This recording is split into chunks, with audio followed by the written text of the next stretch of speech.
অ্যারোমার এই প্রোডাক্টটা, যেটা হলো এটা ক্লিনজার। এটা কিন্তু ক্লিনজিং মিল্ক আমরা কোন ধরনের স্কিনে দেব, হ্যাঁ, তো সেটা আগে ফার্স্টে জানবো। মিল্ক অ্যাকচুয়ালি কি আমাদের ময়শ্চারাইজিং করবে, অয়েলি, হ্যাঁ, তো তাহলে কিন্তু যাদের অয়েলি স্কিন অলরেডি তাদের কিন্তু এটা যাবে না, তাদের ক্ষেত্রে কিন্তু এটা যাবে না।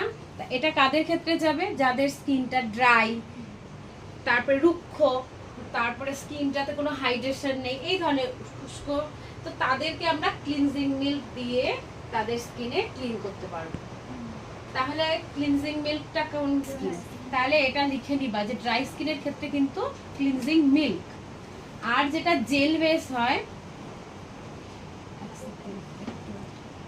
আর অয়েলি স্কিনে যখন কাজ করব তখন আমরা কি ইউজ করব? Jail based product.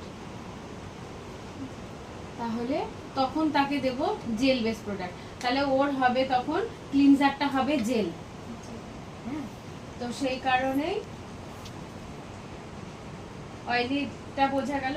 তো ড্রাই স্কিনের ক্ষেত্রে আমরা ক্লিনজার ইউজ করলাম, ক্লিনজিং মিল্ক, তার সাথে আমরা স্ক্রাব ইউজ করতে পারি। এটা হলো ফ্রুটটা হচ্ছে অল স্কিন টাইপ, এবার অল স্কিনেই আমরা এটা দিতে পারি ফ্রুটের এই স্ক্রাবটা। আর এইটা দেখো জেল বেস স্ক্রাব, এটা জেল বেস স্ক্রাব।